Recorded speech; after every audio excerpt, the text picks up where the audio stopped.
అందరికీ నమస్కారం అండి. తెలుగు కథల వేదికకు స్వాగతం. ఈరోజు వెంటాల హనుమత్ ప్రసాద్ గారు రచించిన రిక్షా సుందరి అనే ఒక సున్నితమైన హాస్య కథను విందామండి. ఈ కథ ఫిబ్రవరి 1977 అనామిక అనే మాసపత్రికలో ప్రచురింపబడినది. సైకిల్ మీద వెళుతున్న సూర్యనారాయణ దృష్టి తనని దాటేసి వెళుతున్న రిక్షాలోని అమ్మాయి మీద పడింది. కళ్ళు జిగేల్మన్నాయి సూర్యనారాయణకు. అబ్బా, ఏమందం! ఎవరి రిక్షా సుందరి? దివి నుండి భూమికి దిగివచ్చిన దేవతలా ఉంది. ఆహా, ఈమెను చేపట్టినవాడే కదా ధన్యుడు. ఏమి ఆ అందం! ఇంతలో సూర్యనారాయణకు ఒక చిన్న కేక లాంటిది వినిపించింది. సూరిగా, తొందరగా పద, ఆ అమ్మాయిని మరోమారు చూడాలని ఉంది అని. సూర్యనారాయణ తన మనసుగాడి కోరిక మీద సైకిల్ను వేగంగా తొక్కాడు. రిక్షాని దాటబోయేంతలో ఆ రిక్షాలోని సుందరి రిక్షా పట్టాన్ని ఎత్తి సూర్యనారాయణ వంక ఓ మారు చూసి మళ్లీ పట్టాన్ని కిందకి దించింది. సూర్యనారాయణ నరాలు జువ్వుమన్నాయి. ఒళ్ళు పులకరించింది. తనని ఆ అమ్మాయి చూసింది. ఒక చిరునవ్వు కూడా విసిరినట్లు గుర్తు. ఆ సుందరి అలా చూచినప్పుడు సూర్యనారాయణ నవ్వాలనుకున్నాడు గాని కొద్దిగా జంకాడు. అయితేనే ఆ అమ్మాయి నవ్వింది కదా, అది చాలు. సూర్యనారాయణ రిక్షా వెనకనే తను బయలుదేరాడు. సూర్యనారాయణ అలా ఒక అమ్మాయి వెంటపడి ఫాలో అవటం చూసి మీరు అతన్ని ఓ రోడ్ సైడ్ రోమియో అనో లేక ఓ తప్పుడు వెధవో అని భావించారు. అలాంటి వాడేం కాదు సూర్యనారాయణ. సూర్యనారాయణకు ఒక బామ్మ ఉంది. ఆమె వాళ్ళ ఊరిలో ఉంది. అతనికి ఆమె తప్ప నా అనేవాళ్ళు ఇంకెవ్వరూ లేరు. సూర్యనారాయణ ఈ ఊళ్ళోనే తాలూకా ఆఫీసులో టైపిస్టుగా పనిచేస్తున్నాడు. సూర్యనారాయణ తన బామ్మ దగ్గరికి వెళ్ళినప్పుడల్లా ఆమె అతన్ని సతాయిస్తూనే ఉంటుంది. ఒరేయ్ సూరిగా, నీ పెళ్లి నేను బ్రతికుండగా చూస్తానా అంటూ. అందుకు సూర్యనారాయణ బామ్మకు ధైర్యం చెప్పేవాడు. ఒసేవు బామ్మ, నీవల్ల అధైర్యపడకే. నా పెళ్లి నీ కళ్ళతో చూస్తావు. నాకు పుట్టబోయే కొడుకు పెళ్లి కూడా చూస్తావు. అందాక నీవు గ్యారంటీ. సూర్యనారాయణ మాటలకు ఆమె బుగ్గలను నొక్కునేది. ఒరే వెధవాయ్, నీవన్నీ మీ తాత బుద్ధులే అని మురిపెంగా అనేది. బామ్మ మాటలకు నవ్వుకునేవాడు సూర్యనారాయణ. ఒరే సూరాయ్, మన వాళ్ళమ్మాయి ఉందట్రా. మంచి పిల్లట, చక్కని రూపం, గుణం తక్కువది కాదు. కట్న కానుకలు కూడా మా బాగా ఇవ్వగలరట. మరి ఆ పై నీ ఇష్టం. అమ్మాయిని చూడదలుచుకుంటే చెప్పు, వాళ్ళని రమ్మనమని తెలియజేస్తాను అనే బామ్మ మాటకు కోపంగా కసిరేవాడు సూర్యనారాయణ. నీకెన్నిసార్లు చెప్పానే బామ్మ, ప్రేమించి పెళ్లాడటం నా ధ్యేయమని. నేనే ఒక అమ్మాయిని చూసుకుని ఆమెను ప్రేమించి పెళ్లాడతా. మధ్యలో నీ బోడిపెత్తనం దేనికని? అందుకు బామ్మ సూర్యనారాయణతో కోపంగా అనేది. ఓరి నీ ప్రేమ పుచ్చిపోను. అదేం ప్రేమరా? ప్రేమించే చేసుకోవాలా? పెళ్లి చేసుకుని ప్రేమించకూడదు? మా కాలంలో ఇలాంటి ప్రేమలు ఎరగం. మాయదారి కాలం, మాయదారి పిల్లలు అని మూతి విరిచేది. బామ్మ మాటలకు సూర్యనారాయణ విరగబడి నవ్వేవాడు. ఇలా సూర్యనారాయణకు అతని బామ్మకు వాగ్వివాదం జరిగేది. ఇప్పుడిలా రిక్షాలోని సుందరి కనబడగానే సూర్యనారాయణ మనసు చెదిరింది. ప్రేమిస్తే ఈ అమ్మాయినే ప్రేమించి పెళ్లాడాలి అనుకున్నాడు. అనుకున్నదే ఆలస్యం. వెంటనే అమలుపరిచాడు. ఇంటిదాకా సాయం వచ్చాడు. వీధి లైట్లు అప్పుడే వెలిగాయి. రిక్షా ఓ ఇంటి ముందు ఆగింది. రిక్షాలో నుంచి ఆ సుందరి దిగి దూరంగా సైకిల్ ఆపి నిలబడి ఉన్న సూర్యనారాయణ చూసి నవ్వుకుని లోపలికి వెళ్ళిపోయింది. సూర్యనారాయణ ఆ ఇల్లు గుర్తుపెట్టుకుని వెనుదిరిగాడు. మరుసటి రోజు సాయంత్రం 5 గంటలకల్లా రిక్షా సుందరి ఇంటి ముందు హాజరయ్యాడు సూర్యనారాయణ ట్రిమ్గా తయారయ్యి. ఆ ఇంటికి తగిలించి ఉన్న టూలెట్ అని ఉన్న బోర్డును చూసి సూర్యనారాయణ ఎగిరి గంతు వేసినంత పనిచేశాడు. వెంటనే అర్జెంటుగా 2 పల్టీలు వేయాలనిపించింది. ఆ ఆనందం పట్టలేక. అయితే కొద్దిగా తమాయించుకున్నాడనుకోండి. ఆ బోర్డును చూసిన తర్వాత అంతవరకు ప్రేమ ప్రేమ అంటున్న హృదయానికి బోలెడి సత్తా వచ్చినట్లనిపించింది. ధైర్యంగా ఇంటిలోకి అడుగుపెట్టాడు. ఇల్లు చాలా పెద్దది, విశాలంగా, అధునాతనంగా ఉంది. చుట్టుప్రక్కలంతా కలయ చూశాడు. ఇంటి సింహం ఏమైనా ఉందేమోనని. చెప్పొద్దు, సూర్యనారాయణకు కుక్కలంటే చచ్చేంత భయం. దాని వాసన ఎక్కడా తగలకపోవటంతో ధైర్యంగా హాల్లోకి ప్రవేశించాడు. హాల్లో ఎవరూ కనబడలేదు. హాలు నలుమూలలా సూర్యనారాయణ కళ్ళు వెతికాయి. హఠాత్తుగా ఓ చోట సూర్యనారాయణ చూపులు నిలిచాయి. అక్కడ అందమైన అమ్మాయి ఫోటో ఒకటి క్యాబినెట్ సైజులో ఉంది. ఆ అమ్మాయి మరెవరో కాదు, రిక్షా సుందరి. ఎవరోయ్ నీవు? ఉలిక్కి పడ్డాడు సూర్యనారాయణ. సూర్యనారాయణ వెనుతిరిగి చూస్తే ఎవరో ఓ 50 ఏళ్ల ఆయన నిలబడి ఉన్నాడు. చేతిలో హ్యాండ్ స్టిక్, బుగ్గ మీసాలు వెండి తీగల్లా మెరుస్తున్నాయి. ఆయన్ని చూడగానే సూర్యనారాయణ కొద్దిగా కంగారు పడ్డాడు. ఆ కంగారులో తను ఎందుకు వచ్చింది చెప్పటం మర్చిపోయి నేను నేను అంటూ నసిగాడు. ఆయనలో పేరుకున్న అనుమానం ఏదో ద్రోవపడినట్లుంది. ఎవడై నీవు? ఎందుకు వచ్చావు? ఇంకొద్దిగా కర్కశంగా అన్నాడా ముసలాయన. నేను వచ్చింది మీకు తగిలించి ఉన్న టూలెట్ బోర్డును చూసి. కంగారులో తను ఏం మాట్లాడుతున్నది సూర్యనారాయణకు తోచలేదు. ఆయన ఉన్నట్లుండి పెద్దగా ఓహోహో అంటూ విరగబడి నవ్వాడు. సూర్యనారాయణ ఆశ్చర్యపోయాడు. ఎందుకీ ముసలాడు ఇలా నవ్వుతున్నాడు అని. ఏమోయ్, బోర్డు నాకు తగిలించి ఉందా లేక మా ఇంటికా?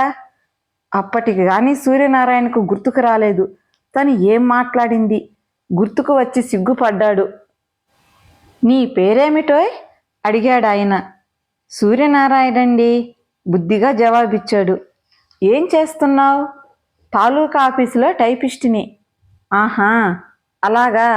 మరి మీ వాళ్ళంతా ఎక్కడున్నారు? ఆ ప్రశ్నకు కూడా సమాధానం ఇచ్చి ఏమిటి ముసలాడు, తనేమన్నా లాయర్ని అనుకున్నాడా ఏమిటి అనుకున్నాడు కోపంగా. పెళ్ళయిందా? మళ్ళీ ప్రశ్న. లేదు. ఎందుకని? నువ్వెవడవోయ్ అడగటానికి అని సమాధానం చెబుదామనుకున్నాడు గాని కాబోయే మామ అని గుర్తుకొచ్చి కొద్దిగా మన్నించి అబ్బే ఊరికినే అన్నాడు. ఏమిటోయ్ పెళ్లి కూతుర్లా సిగ్గుపడతావు? సరేలే ఇటురా. ఇదిగో ఈ 2 గదులు నేను అద్దెకివ్వాలనుకుంటున్నవి. ఇంటికి ఓ ప్రక్కగా ఉన్న ఓ 2 బుల్లి గదులను చూపుతూ అన్నాడాయన. ఎంతండి? అబ్బే ఎంతోనా, ఓ 100. చాలా తేలికగా అన్నాడాయన. హారి ముసలి పీనుగా, డబ్బు మీద నీకెంత ఆశ? ఈ 2 గదులకు 100? ముసలాయనకు డబ్బు మీద ఉన్న దాహానికి ఆశ్చర్యపోయాడు. ఏమంటావ్? అబ్బే నేనేమీ అనలేదండి. ఓయ్ అది కాదయ్యా, నీకీ గదులు నచ్చినట్లేనా అని అడుగుతుండా. గదులకేమండి బంగారం, ఎప్పుడు వచ్చి చేరమంటారు? రిక్షాసుందర్ గురించి ఆలోచిస్తూ అయాచితంగా అన్నాడు. అది నీ ఇష్టమోయ్, ఇప్పుడే అనుకుంటే ఇప్పుడే చేరు, నాకేం అభ్యంతరం లేదు. అయితే నీవు 2 నెలల అడ్వాన్స్ ముందుగా ఇవ్వవలసి ఉంటుంది తాపీగా అన్నాడాయన. తను చెప్పదలుచుకున్నది. వారిని అసాధ్యం కోలా, మరీ రూపాయలు తినేవాడిలా ఉన్నావే అనుకుని అంతలో రిక్షాసుందరి గుర్తుకు రావడంతో ఇస్తే పోలా అనిపించి అలాగేనండి అన్నాడు సూర్యనారాయణ. ముసలాయన దగ్గర సెలవు తీసుకుంటూ ఆలోచనలో పడ్డాడు. ఏమిటబ్బా ఈ రోజు కూడా ఆ సుందరి కనిపించలేదే? ఇంట్లో ఉన్న అలికిడి కూడా లేదు. ఒకవేళ సినిమా కన్నా లేక ఫ్రెండింటికన్నా వెళ్ళిందేమో తనలో అనుకుంటూ రిక్షా సుందరితో కూడిన ఆలోచనలతో తిరుగుముఖం పట్టాడు సూర్యనారాయణ. ఆ మరుసటి రోజే తను అంతకు ముందుంటున్న గదికి గుడ్ బై కొట్టి రిక్షా సుందరి ఇంటికి చేరాడు సూర్యనారాయణ. ముసలాయన వచ్చి పలకరించి వెళ్ళాడు. ఆయనతో ఈసారి కొద్దిగా ధైర్యంగా మాట్లాడాడు. కానీ రిక్షాసుందరి మాత్రం కనిపించలేదు. అసలు ఈ ముసలాడి కూతురేనా రిక్షాసుందరి అనిపించింది సూర్యనారాయణకు. తన ఆలోచనకు తనని ఓ మారు తిట్టుకున్నాడు. ఆయన కూతురు కాకపోతే ఆ రోజు ఈ ఇంటికి ఎందుకు వస్తుంది? పైగా ఇంట్లో ఉన్న ఫోటో రిక్షాసుందరిదే కదా. ఒకవేళ ఏదైనా ఊరు వెళ్ళిందేమో. ఈ ఆలోచన బాగుందనిపించింది సూర్యనారాయణకు. అంతే అయి ఉంటుందని తనకు తాను ధైర్యం చెప్పుకున్నాడు. ఆ రోజు సాయంత్రం కూడా ఎదురు చూశాడు సూర్యనారాయణ. ఊహు, సుందరి కనిపించలే. ఆ రోజు రాత్రి సూర్యనారాయణకు ఓ అందమైన మధురాతి మధురమైన కల. గది అంతా అలంకరించబడి ఉందట. ఒక ప్రక్కన పెద్ద పందిరి మంచం. ఆ మంచం మీద పూలతో స్వీట్ నైట్ అని ఎవరో అందంగా పేర్చారు. మంచం ప్రక్కనే ఉన్న స్టూల్ మీద పండ్లు పలహారాలు అమర్చి ఉన్న పెద్ద పళ్ళెం. మంచం మీద సూర్యనారాయణ కూర్చుని ఉన్నాడు. ఇంతలో గది తలుపులు తెరుచుకొని రిక్షా సుందరి అందంగా తయారై వచ్చి నిలబడింది. చేతిలో పాల చెంబు. ఆమెను చూసిన సూర్యనారాయణ అందంగా ఓ నవ్వు నవ్వి క్రాఫ్ సవరించుకుంటూ లేచి నిలబడ్డాడు. ఆమె వంక అడుగులు వేస్తూ రాసాగాడు. తలుపు మీద టక్ టక్ మన శబ్దంతో ఉలిక్కిపడి లేచాడు సూర్యనారాయణ. కల కరిగిపోయింది. గుండె చదిరింది సూర్యనారాయణకు. ఎంత మంచి కల!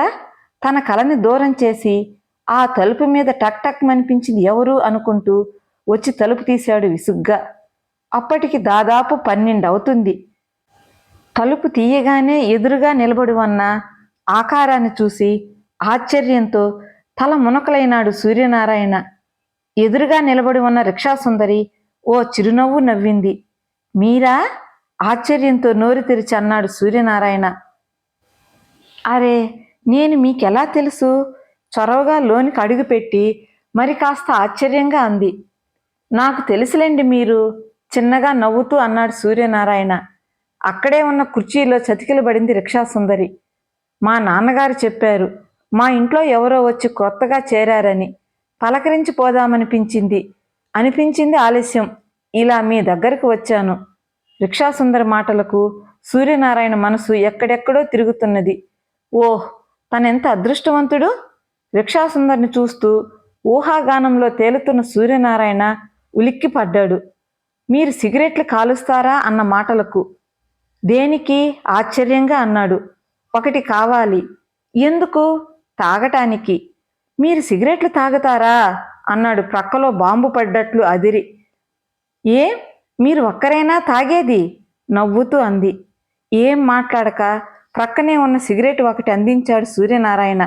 సిగరెట్ వెలిగించి సూర్యనారాయణ మొహం మీదకు పొగను వదులుతూ, మీరు నాటకాలు చూస్తారా అడిగింది సుందరి.